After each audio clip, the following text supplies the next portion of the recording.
Hello friends, ये है lesson number 41 programming in सी। और इस लेसन में हम सीखने वाले हैं यूज़र डिफाइंड फंक्शन का इंट्रोडक्शन यानी कि ओवरव्यू। ओके, तो दोस्तों यूज़र डिफाइंड फंक्शन जो है वो क्या होता है, उसकी डेफिनेशन क्या है। तो user defined function is a collection of statements. Okay, तो user defined function is a collection of statement.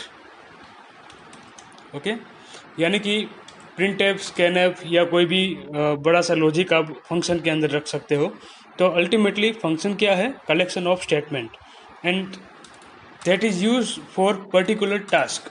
Okay, यहाँ पर लिखता हूँ मैं that use to perform particular task.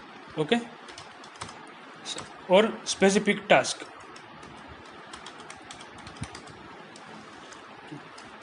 तो function is a collection of statement and that use to perform specific task. यानी कि यदि आपको दो नंबर का एडिशन करवाना है तो उसके लिए आप फंक्शन क्रिएट कर सकते हो। दो नंबर का सब्ट्रैक्शन करना हो, या फिर ऑड इवन नंबर आपको फाइंड करना हो, या प्राइम नंबर सर्च करना हो, या आर्मस्ट्रॉन्ग नंबर सर्च करना हो। ओके, तो ये सब प्रोग्राम यदि आपको अलग से एक फंक्शन के अंदर उसका लॉजिक लिखना है तो आप लॉजिक लिख सकते हो उसमें। ओके, तो क्या करना है आपको कि फंक्शन क्रिएट करना है और उसको कॉल करना है।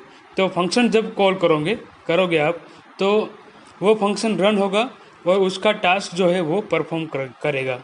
ओके, तो प्रोग्राम को आप फंक्शन के अंदर डिवाइड कर सकते हो। एक प्रोग्राम के अंदर 2 या 3 या 5 जितनी भी चाहो उतने फंक्शन रख सकते हो।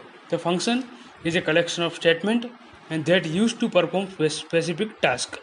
ओके, और फंक्शन का बेनिफिट क्या है कि आपने एक बार फंक्शन बना दिया तो उसको मल्टीपल टाइम्स आप कॉल कर सकते हो, यूज़ कर सकते हो। ओके, एक बार प्रॉपर फंक्शन आपने कोई भी बना दिया तो सिर्फ आपको उसे कॉल करना है।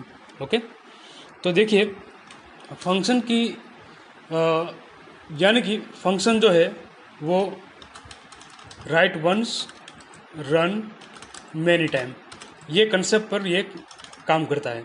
Okay, write once run many time, तो आप जितनी भी चाहो उतनी टाइम आप उसको बाद में रन करवा सकते हो, एक बार फंक्शन बन गया उसके बाद।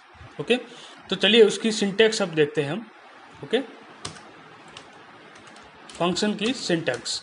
तो फंक्शन बनाने के लिए आपको क्या करना पड़ेगा, रिटर्न टाइप सबसे पहले लेना पड़ेगा। तो यहाँ पर मैं लिखता हूँ रिटर्न टाइप। ओके, फंक्शन को बनाने के लिए सबसे पहले रिटर्न टाइप लगता है, तो return type. Okay, then function name. Okay, function का नाम आएगा यानी कि फंक्शन नेम।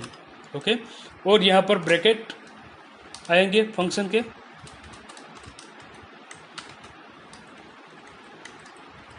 और फंक्शन के अंदर नंबर ऑफ आर्ग्यूमेंट्स। ओके, यानी कि argument 1 comma argument 2। Okay, then आप जितनी भी चाहो उतनी आर्ग्यूमेंट उसके अंदर दे सकते हो, यानी कि आप वैल्यू फंक्शन के अंदर पास कर सकते हो। ओके, वैल्यू आर्ग्यूमेंट यानी कि वैल्यू। यदि आपको दो नंबर का एडिशन करना है तो आपको कितनी आर्ग्यूमेंट पास करनी पड़ेगी, 2 आर्ग्यूमेंट। यदि आपको 3 नंबर का एडिशन करना हो तो आपको 3 वैल्यू इसके अंदर पास करनी पड़ेगी। ओके, तो जो वैल्यू आप पास करते हो उसे बोला जाता है argument of the function. Okay, और फंक्शन के अंदर क्या होता है, नंबर ऑफ स्टेटमेंट्स, यानी कि यहाँ पर स्टेटमेंट्स मैं लिखूँगा। ओके, तो फंक्शन के अंदर स्टेटमेंट आप पर डिपेंड है कि किस टाइप का आप फंक्शन बनाना चाहते हो। ओके, और रिटर्न टाइप भी होता है फंक्शन के अंदर। ओके, तो देखिए फंक्शन जो है वो आर्गुमेंट लेता है, उसके ऊपर प्रोसेस करता है, और जो फाइनल वैल्यू आती है वो हमें रिटर्न भी कर सकता है।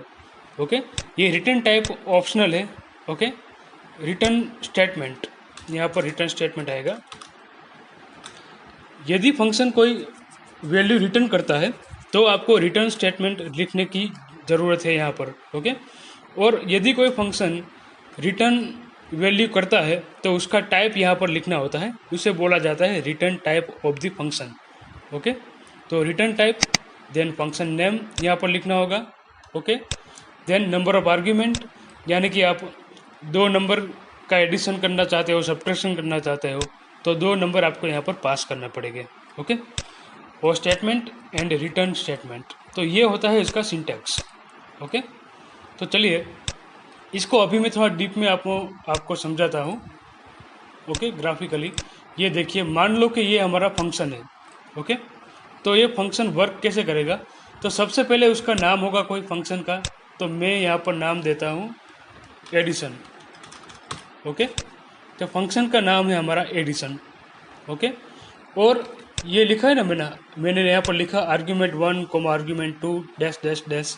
ओके, तो ये एडिशन फंक्शन मान लो कि दो नंबर का एडिशन करता है, तो यहाँ पर क्या करना पड़ेगा, हमें दो नंबर पास करने हैं, नंबर 1 एंड नंबर 2।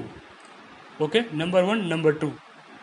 अब ये नंबर मान लो कि मैंने पास किया 5 एंड 10। ओके, तो ये नंबर मैं इसके अंदर देता हूँ फंक्शन के अंदर 5 एंड 10। तो ये एडिशन फंक्शन क्या मुझे देगा, दोनों नंबर का एडिशन देगा। तो ये देखिए इधर आउटपुट क्या आएगा, दो नंबर का एडिशन, यानी कि 15 आउटपुट आएगा इसका, 5 + 10। तो दो वैल्यू अंदर जाती है फंक्शन के अंदर, वैल्यू के अंदर वैल्यू का यूज़ करके फंक्शन जो है वो अपनी प्रोसेस परफॉर्म करता है और वैल्यू हमें देता है। ओके, तो 5 + 10 करेगा और 15 आउटपुट देगा। ओके, फंक्शन का नाम क्या है, एडिशन। तो इसके अंदर क्या होगा, दो नंबर का एडिशन होगा, यानी कि 5 + 10। ओके, तो ये लॉजिक है फंक्शन का। ओके, 5 + 10 यानी कि दो नंबर का एडिशन का लॉजिक। ओके, अब देखिए ये 5 जो वैल्यू है वो किस टाइप की वैल्यू है, इंटीजर टाइप की वैल्यू है।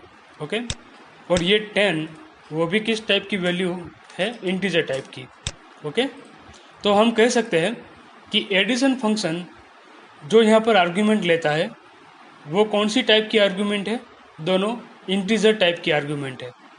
ओके, तो यहाँ पर जो लिखा है ना आर्ग्यूमेंट 1 आर्ग्यूमेंट 2, तो वो दोनों आर्ग्यूमेंट किस टाइप की होगी, इंटीजर टाइप की होगी। यहाँ पर यदि आप 5 और 10.7 लिखते हैं, ओके, तो एक आर्ग्यूमेंट इंटीजर टाइप की, एक आर्ग्यूमेंट फ्लोट टाइप की होगी। ओके, तो इस तरीके से आर्ग्यूमेंट का टाइप डिसाइड होता है, वो भी हमारे पे डिपेंड है कि कौन से टाइप की आर्ग्यूमेंट फंक्शन के अंदर देनी है। ओके, और फंक्शन जो है वो दोनों नंबर का एडिशन करता है और 15 वैल्यू हमें देता है। तो ये वैल्यू कौन से टाइप की है, ये भी इंटीजर टाइप की है। ओके, 15 वैल्यू इंटीजर टाइप की वैल्यू है। ओके, तो क्या होगा, तो हम कह सकते हैं कि रिटर्न टाइप कौन सा है इसका, इंटीजर है। ओके, यानी कि एडिशन फंक्शन दो आर्ग्यूमेंट लेता है, दोनों आर्ग्यूमेंट इंटीजर टाइप की लेता है और जो आंसर देता है हमें 15 आंसर रिटर्न करता है तो वो भी इंटीजर टाइप का आंसर है। तो इसका रिटर्न टाइप क्या हुआ, एडिशन फंक्शन का रिटर्न टाइप इंटीजर। ओके, तो चलिए मैं यहाँ पर छोटा सा इसका एग्जांपल आपको देता हूँ। मैं सबसे पहले फंक्शन कैसे क्रिएट करते हैं, तो रिटर्न टाइप पहले लिखते हैं। ओके, तो ये देखिए इंटीजर रिटर्न टाइप है इसका। ओके, तो मैं क्या लिखूँगा यहाँ पर, इंटीजर। देन फंक्शन का नाम क्या है, एडिशन, तो फंक्शन नेम यानी कि ये मैंने लिख दिया एडिशन। ओके, अब opening bracket and closing bracket. Okay, अब देखिए फंक्शन जो है वो दो इंटीजर टाइप के आर्ग्यूमेंट लेता है। ओके, तो ये इंटीजर टाइप के आर्ग्यूमेंट जब आप पास करोगे तो वो कोई ना कोई वेरिएबल के अंदर आएगा। इसमें मान लो कि ए और बी वेरिएबल आपने लिया है इधर। ओके, मैं यहाँ से डिलीट करता हूँ और a + b यहाँ पर ऑपरेशन परफॉर्म होता है। ओके, a + b, ठीक है। मैं यहाँ पर स्पेसिफिक लिखता हूँ, चलो c = a + बी। ओके, और यहाँ पर सी की जो वैल्यू है वो जाती है बाहर। ओके, तो ये देखिए वैल्यू 5 जो है वो किस में आती है, वैल्यू ए के अंदर आती है। वैल्यू 10 किसके अंदर आती है, बी के अंदर। ओके, तो ए और बी की वैल्यू क्या हो गई, 5 10, तो दोनों का एडिशन होता है इधर 5 + 10, और आंसर किस में आता है, सी वेरिएबल में। ओके, तो सी वेरिएबल को हमें रिटर्न करना है। जब आप रिटर्न करोगे तो आंसर हमें मिलेगा 15। तो सी वेरिएबल जो रिटर्न हुआ वो बाहर निकलेगा और उसकी जो वैल्यू है वो हमें मिल जाएगी 15। ओके, और रिटर्न टाइप कौन सा है, इंटीजर, इसलिए हमने यहाँ पर लिखा इंटीजर फंक्शन नेम। और ये जो वेरिएबल है फंक्शन के अंदर ए एंड बी, जो वैल्यू बाहर से आएगी उसको लेने के लिए यूज होता है। ओके, तो उसे बोला जाता है फंक्शन का आर्ग्यूमेंट। तो integer a comma integer b, इस तरीके से आपको लिखना होगा। Okay, integer a integer b, ठीक है। और यहाँ पर क्या लॉजिक आएगा, integer c equal to A plus B. Okay, और रिटर्न सी। तो रिटर्न सी का मतलब क्या है कि रिटर्न सी का मतलब सी वेरिएबल के अंदर फाइनल आंसर आता है, वो हमें वापस भेजना है। ओके, रिटर्न करना है, तो ये वापस आएगा और 15 जो है आंसर हमें मिलेगा। वो कैसे मिलेगा वो मैं आपको एग्जांपल देख के समझाऊंगा। ओके, तो इस तरीके से ये फंक्शन काम करता है। ये देखिए ये इसका लॉजिक है, C equal to A plus B. Okay, तो यहाँ पर लिखा है मैंने C equal to A plus B logic. Okay, और 5 और 10 वैल्यू कहाँ से आएगी, तो जब आप फंक्शन कॉल करोगे तब वो वैल्यू आएगी। ओके, तो जो वैल्यू पास करते हो वो इंटीजर टाइप की वैल्यू है। तो यहाँ पर ए और बी वेरिएबल क्या लेना है, इंटीजर टाइप के लेने हैं। ओके, ये इसका लॉजिक है। और ये जो है इसका रिटर्न टाइप है इंटीजर। ओके, तो सबसे पहले आपको लिखना है return type, function name, number of argument. Argument किस लिए यूज होता है, वैल्यू लेने के लिए। ओके, ये देखिए मैंने यहाँ पर लिखा ना, वैल्यू लेने के लिए यूज होता है आर्ग्यूमेंट। ओके, ये लॉजिक है और रिटर्न होता है सी। तो देखिए फंक्शन के अंदर आपको याद रखना है कि सी लैंग्वेज में 3 चीज़ें आएंगी फंक्शन के अंदर। सबसे पहली चीज़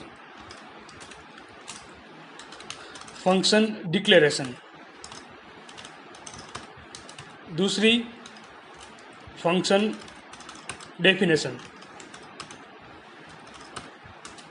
तीसरी function calling. Okay, function declaration, function definition and function calling.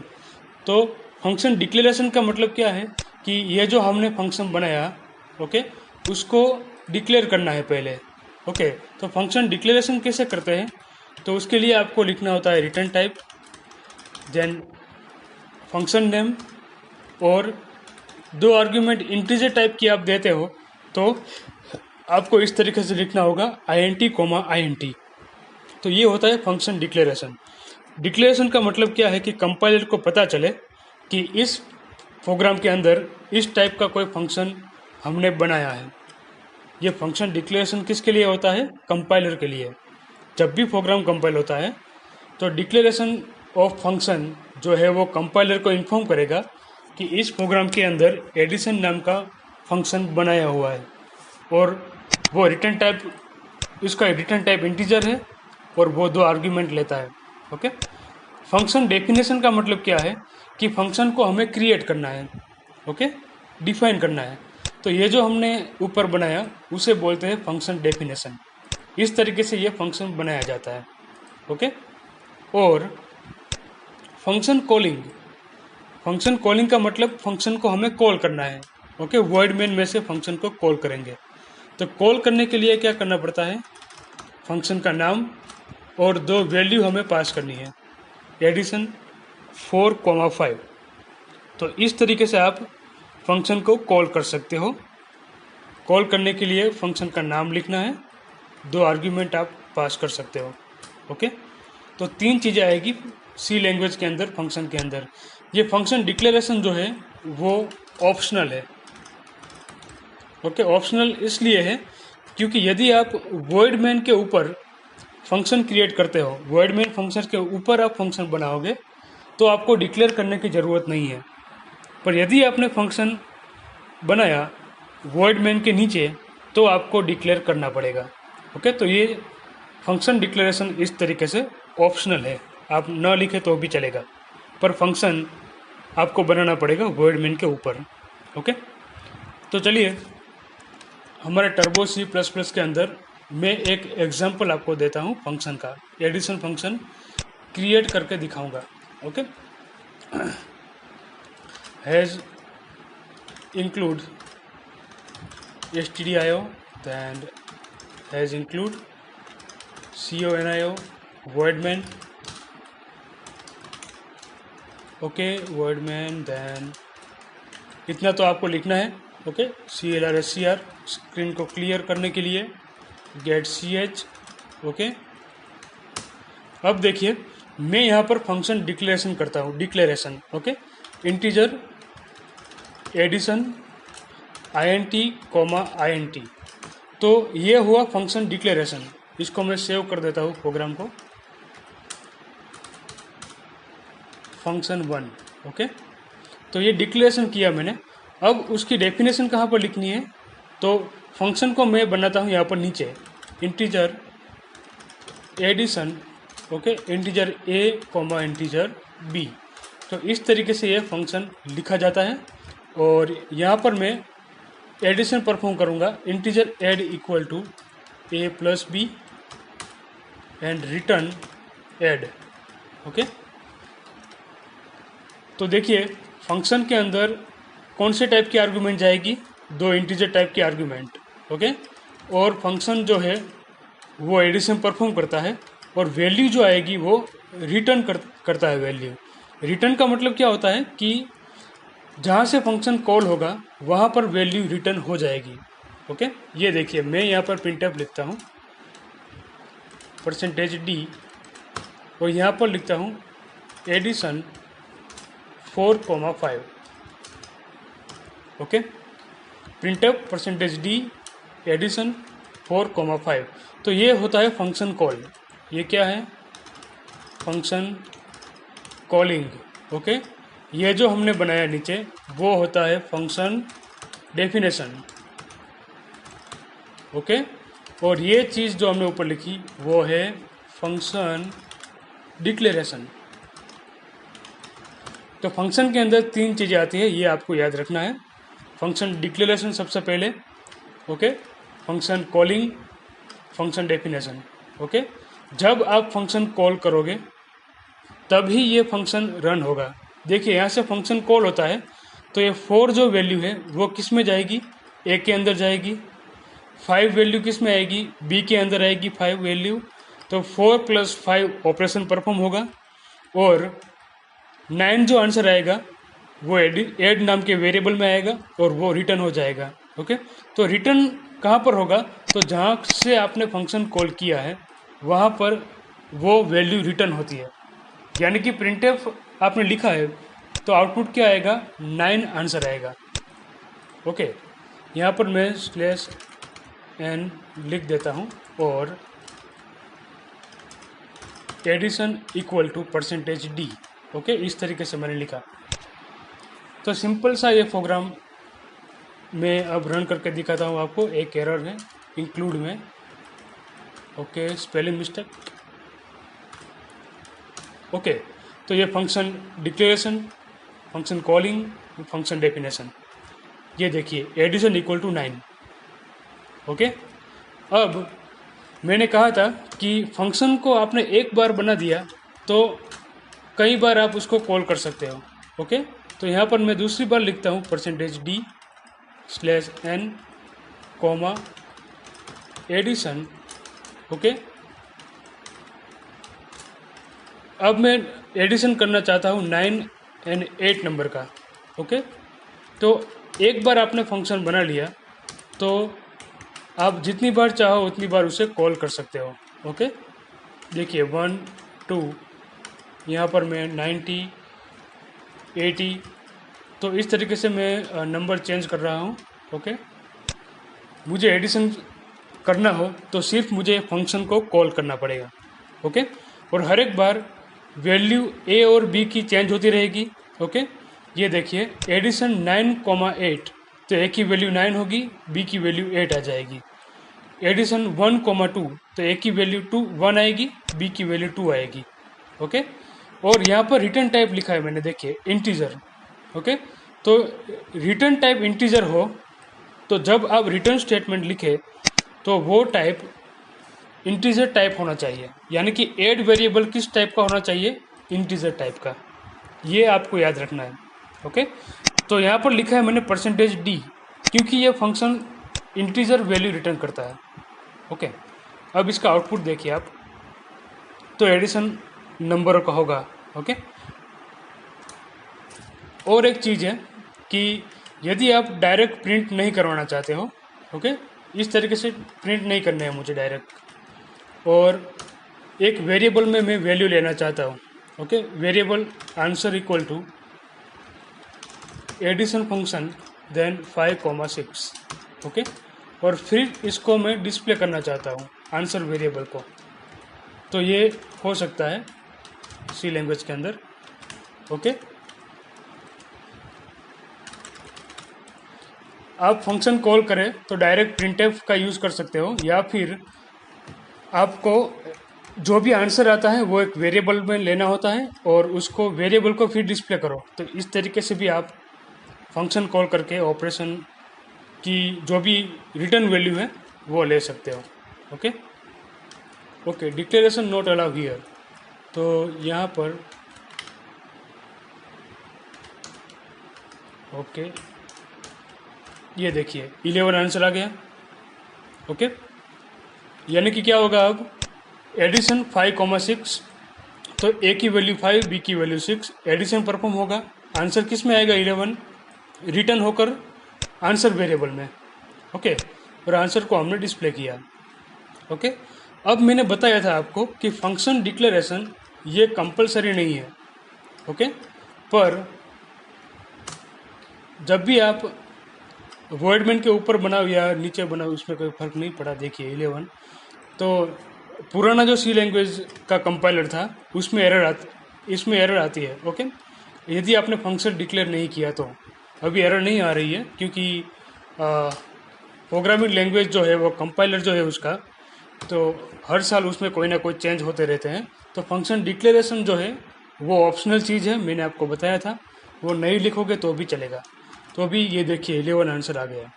Okay, और एक चीज़ है मैं आपको बताना चाहता हूँ कि ये जो फंक्शन है ये आप वॉइड मेन के ऊपर भी बना सकते हो। ओके, वॉइड मेन के ऊपर इस तरीके से। ओके, ये देखिए, और यदि आप दूसरा फंक्शन बनाना चाहते हो सब्ट्रैक्शन के लिए तो भी आप बना सकते हो subtraction. Okay, integer a comma integer b, इस तरीके से integer answer equal to a minus b and return answer. Okay, तो आप फंक्शन प्रोग्राम के अंदर जितने बनाना चाहो उतने बना सकते हो। एक बार आपने फंक्शन बना दिया तो आप कई बार उसको कॉल कर सकते हो। ओके, तो इस लेसन में इतना ही, और अगले कुछ लेसन में देखेंगे फंक्शन की कैटेगरी। ओके, फंक्शन की 4 कैटेगरी है, वो अगले लेसन से हम स्टार्ट करेंगे। तो इस लेसन में इतना ही, और यदि लेसन आपको पसंद आए तो शेयर ज़रूर कीजिएगा। Thank you.